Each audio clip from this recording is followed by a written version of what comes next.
The fountain of creation is the Supreme Himself. As a spiritual master in touch with this infinite source, Shri Чинмоя brings to our world, through his paintings, visions of the beyond. Very good. Excellent. Excellent.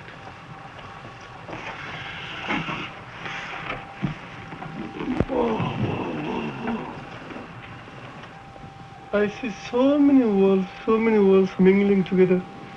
I like it so much. Come nearer than see.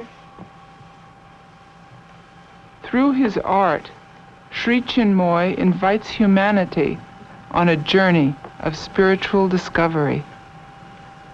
We just don't know if there is a world's record for the number of paintings done in the shortest possible time, but on tonight's edition of Bert Haney's People, he may just have found that man, a guru, living in Queens. 10,000 paintings in 100 days. That's 100 paintings a day. How could you do it? I have not done it. The Supreme in me, who is my inner pilot, has done it in and through me, and I just became a dedicated, devoted, unconditional instrument of His. Why did you do it? Did someone make a bet with you or what? Not that. The Supreme in me wants me to be of service to the aspiring mankind.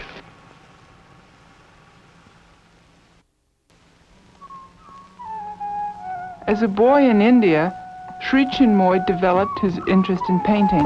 Years later, he showed his disciples some of his early work. We were delighted with this newly discovered talent. Shortly after, he surprised us with a book of abstract sketches called Friendship Life with the Unknown. While on a lecture tour in Canada, Guru spent a rainy day doing paintings. He signed them with the initials of his full name, Chinmoy Kumar Ghosh, and so began what we were to know as the fountain art of CKG, Jana Kala. There are quite a few ways to feed my spiritual children through prayer and meditation and through my writings. Now I've entered into a new field. My art is an expression of my aspiration, which is the food of my spiritual children.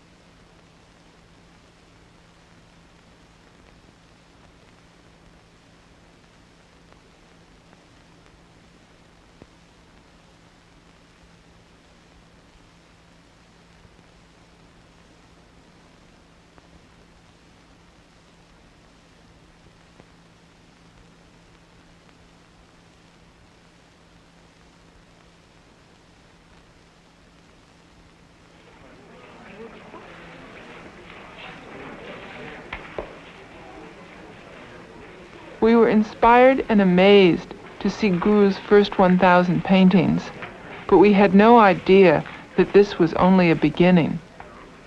When we heard that Guru had decided to complete 10,000 paintings before the end of the coming year, we knew that what some of us had viewed as a fascinating sidelight had now become a major adventure.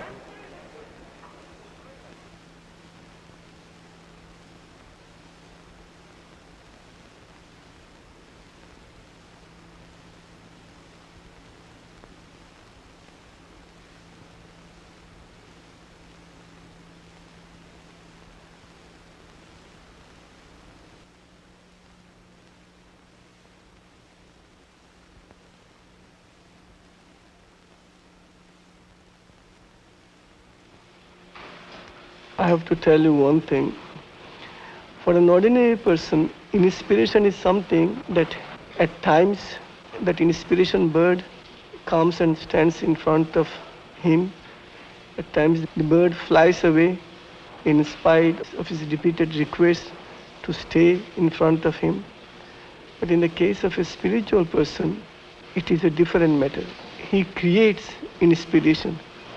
He creates time of his own. If he has to surrender to time or surrender to inspiration, then he will never be able to accomplish the things that the divine within him wants to accomplish in and through him. I do not think of color as such. Intuitively, I select a particular color, and I do not know whether that color is green or blue or red or yellow. No, just my eyes take me to a particular color, but my mind does not act. Since my mind does not act, I do not know what color I am selecting. And I have no preconceived idea as to what I am going to paint. I just allow myself to be carried away by a higher force. It seems that I will be recognized as an artist before I am recognized as a poet. God alone knows. For 30 years I have been writing poems, and now I have started my paintings only the other day, not even 3.5 months. Again, as in poetry, so in art, I offer the fruits to the Supreme devotedly.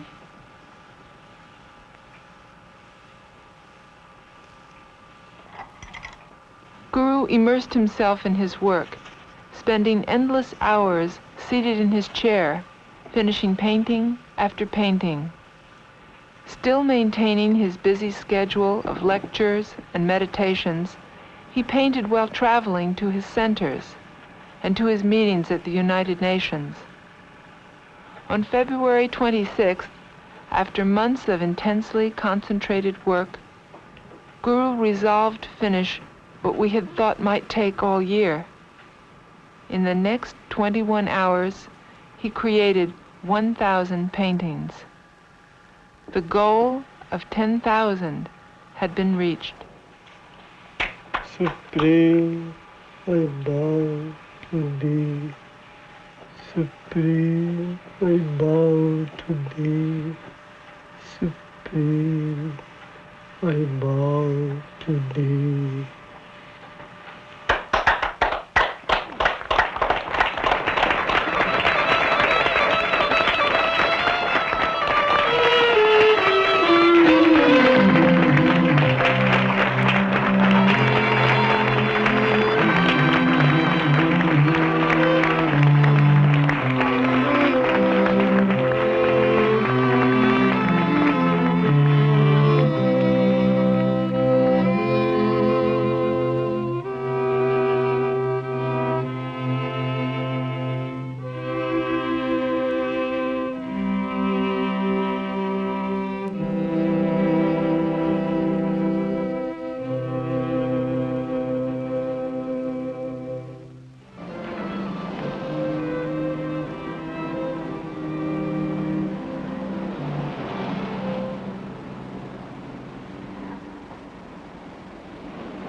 On March 31st, the Jarnakala Gallery was opened.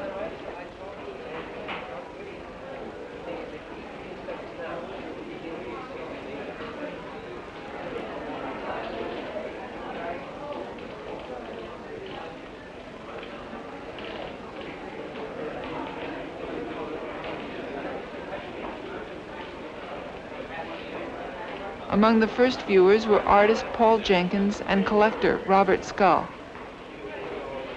Well, it's an incredible output, and I think that amount of paintings done in 2 months must be coming from a deep autobiographical well of images and feelings.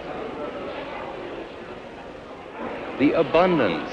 Yes, there are many watercolors, but what's here is an abundance of color, abundance of images, abundance of things that come through your mind when you meditate.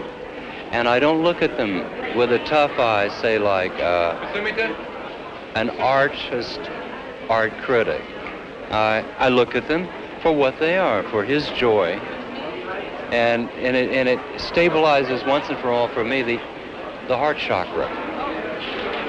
In the traditional religious artistic expressions for many ages, whether they're Hindu or Christian or other, the styles are very tight, very ceremonial, very crystallized. And here's an expression which is modern religiosity, totally free, more than contemporary. I think it's very refreshing. It's hard labor as well as an act of love. Remarkable.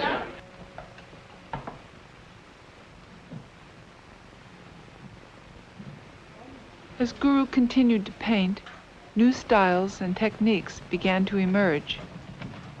In order to accommodate the more recent works, disciples renovated the basement of the gallery. As we worked alongside Guru, we felt, with renewed poignance, the inner bond which unites us.